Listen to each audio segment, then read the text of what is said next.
So you're thinking of moving to San Antonio, Texas, but you're not quite sure if this is a city for you? Well, Alyssa and I have gotten several calls from people just like you wondering if San Antonio is the right place to call home. Today, I'm breaking down the real pros and cons you need to know before making your move. From cost of living to traffic and to unexpected challenges, we're covering it all so you can make the best decision for you. So let's jump right into it and talk about the first item on the list, which is San Antonio's cost of living.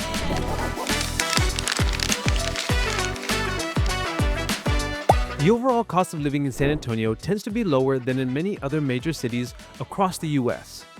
San Antonio's cost of living is noticeably lower than other major Texas cities like Austin, Dallas, and Houston.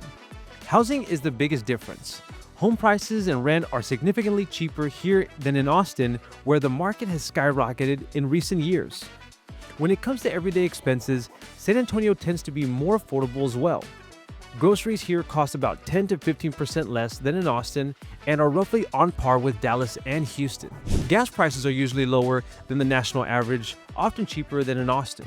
Eating out, entertainment, and even utilities are all a bit more budget-friendly compared to cities like Dallas, where costs creep up with a higher demand for services. Plus, with no state income tax, your money stretches further in Texas in general, but it goes even further in San Antonio, where the overall cost of living is about 8 to 10% lower than the national average. So if you're looking for a city with a big city perks without the sky-high expenses, San Antonio should definitely be on your list of contenders. And if it's your first time to the channel, my name is Frank, and my wife Alyssa and I, who run a small husband and wife real estate team, get calls, texts, and emails from people just like you looking to buy homes right here in San Antonio. So if that's you, don't be shy or hesitate. Just give us a call, send us a text, or send us a quick email. That way we can help you make a smooth move right here to San Antonio. Now back to the video.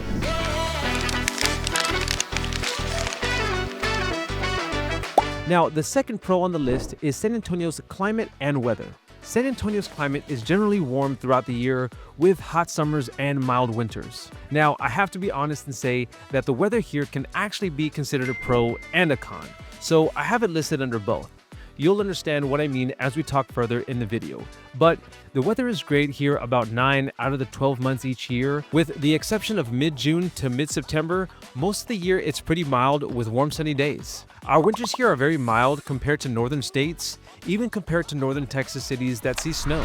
Now, San Antonio normally doesn't see snow, but we occasionally get an icy day or two if we happen to see rain on a freezing day. But again, that doesn't happen very often, but the mild weather that San Antonio experiences most of the year is one of the reasons why people love calling this city home. Now, the summer heat is another story, which you'll hear about more as we get into the cons.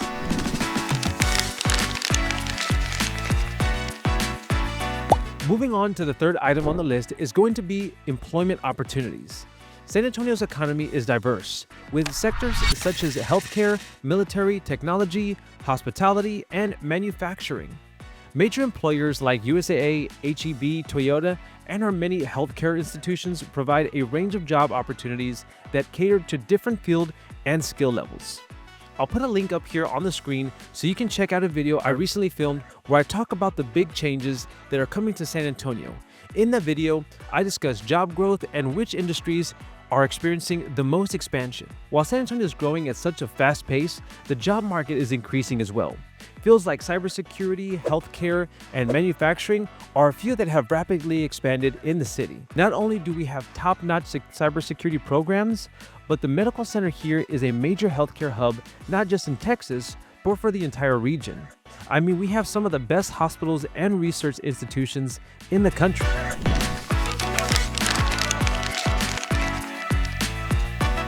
Now, for the fourth item on the list of pros is San Antonio's family-friendly environment. San Antonio is an awesome place to raise a family because it has the perfect mix of big city amenities and a small town welcoming vibe. When it comes to education, there are several different school districts with plenty of public, private, and charter options to choose from. And if you're looking for activities, there's no shortage of things to do. Parks, museums, and family-friendly attractions are always active over here. A few of our favorite things that we like to enjoy as a family are the San Antonio Zoo, the Museum, the Whitty Museum, and SeaWorld. And if your family loves spending time outdoors, then you can all enjoy the city's green spaces, walking trails, and playgrounds, especially at places like Brackenridge Park, Phil Harburger Park, and the San Antonio Botanical Garden. And of course, there's the iconic Riverwalk, where families can take a boat ride, grab a bite to eat, or just enjoy a nice day out. Whether it's the atmosphere, education, or entertainment, San Antonio definitely delivers when it comes to being a great place for families. And just a quick break from the video, if you want to know more about all the attractions here in San Antonio, then I wanted to let you know that we put together the Ultimate San Antonio Relocation Guide, which is a 40-page PDF where we go over everything in terms of hot areas, fun things to do, common school districts, and just generally good to know Texas information like we're going over here in this video. So if you would like to get that guide, go ahead and click the link in the description below and you will get all the information you could possibly want. So with that being said, let's get back to the video.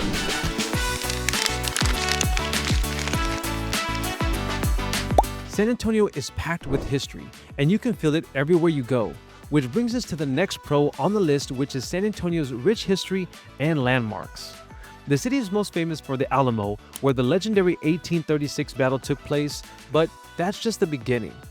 The San Antonio missions, including Mission San Jose and Mission Concepcion, gives visitors a look at Texas' early Spanish colonial days. If you're into history, walking the Mission Trail is a must. Even downtown's historic Market Square brings the past to life with its deep Mexican cultural roots, offering great food, shopping, and live music. Now, beyond the historical sites, San Antonio is home to some incredible landmarks that make the city unique. The Riverwalk is probably the most well-known, winding through downtown with restaurants, shops, and boat tours that give a whole new perspective of the city. Then there's the Tower of Americas, a 750-foot tall observation tower built for the 1968 World's Fair. This tower offers some of the best views of the city. And I can't forget about the King William Historic District, which is full of preserved 19th century mansions and has a cool artsy vibe. Now, whether you're a history buff or just love exploring, San Antonio has no shortage of stories to tell.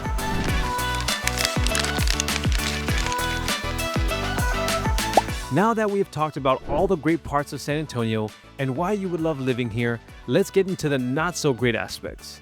As promised, I'm circling back to the weather and I want to talk about the brutal hot summers we often experience. Like I mentioned earlier in the video, starting around mid-June to mid-September, you can expect to see temperatures that soar into the 100-degree range, even often exceeding 100 degrees, especially in July and August. The high temperatures mixed with the humidity that can be felt during those months make for some unpleasant outdoor experiences. I would definitely recommend finding indoor activities during the summer months, especially during the hours of 1 p.m. to 6 p.m. when it tends to be the hottest time of the day. Another thing I want to note is that if you work outdoors and have to be outside for some reason during those hot summer months, it is so important to stay hydrated and keep as cool as possible. The heat here is no joke and can be dangerous, so I can't stress enough how important it is to take care of yourself during that time. With all that being said, although our summers are extremely hot, the silver lining is that it is temporary and the weather for the most part of the year is very nice.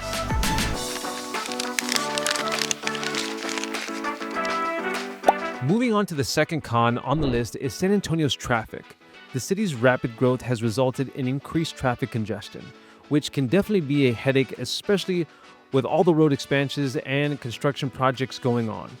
The city is growing fast and is projected to pass a population of 1.72 million people this year in 2025.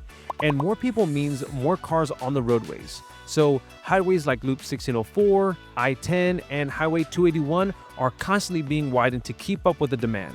But that also means a lot of lane closures and delays. Rush hour, especially on weekdays between 7 to 9 a.m. and 4 to 6 p.m., can get pretty frustrating, particularly on Loop 410 and I-35 near downtown, and on Loop 1604. On the bright side, once these projects are finished, the road should be way more efficient. Until then, expect some slowdowns, and I recommend keeping a good podcast or playlist ready for those longer than expected drives.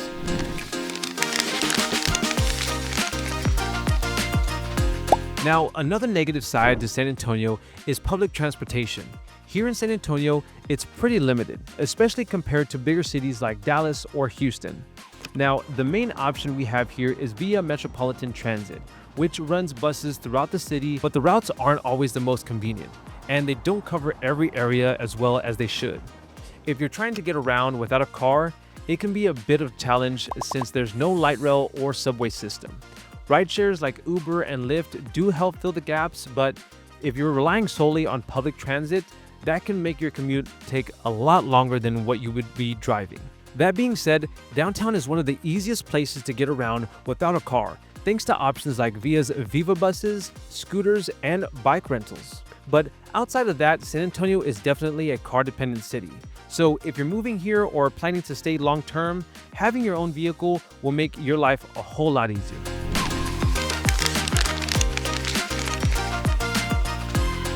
Now, if you suffer from allergies, San Antonio can be a bit of a challenge, especially during spring and fall when pollen levels are at their highest.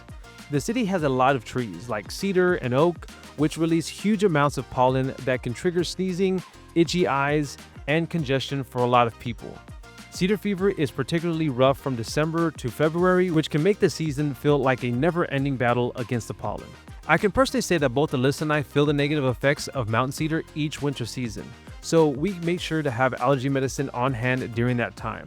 Even having an air purifier in your home can help out with the pollen and dust, and can help to alleviate some of the allergy symptoms. So if you do suffer from allergies, it is important to know what you could be in for, especially during the peak pollen months. But for most people, once the season passes, it's back to enjoying the sunny, mild weather without much trouble.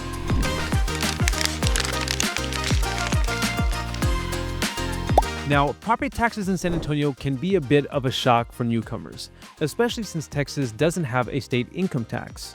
So the government makes up for it with higher property taxes. In Bexar County, the average property tax rate is around 2.2% of a home's assessed value. That means if you own a home here, your tax bill can add up fast, especially as home values continue to rise. The good news is that the homestead tax exemption can help lower costs for homeowners who use their property as their primary residence. Besides the homestead tax exemption, there are a few other exemptions that can be utilized if you qualify for them, such as the over 65 exemption, disabled residence exemption, and disabled veteran exemption. Another way to try to combat the high property taxes you can see here is to look for residents outside the outskirts of the city, where there are no city taxes. This can ultimately reduce the amount of property taxes you'll pay each year. I hope this video has provided valuable insights to help you make an informed decision on whether this city is for you. And if you're looking to relocate to the San Antonio or the surrounding area, Alyssa and I would love to assist in any way we can and just be a resource of information for you. So feel free to give us a call, send us a text, or send us a quick email. That way we can help you make a smooth move right here to San Antonio. And if you found this video helpful, don't forget to hit that like button and subscribe to the channel for more videos like this. Thanks for watching, and we'll see you on the next video.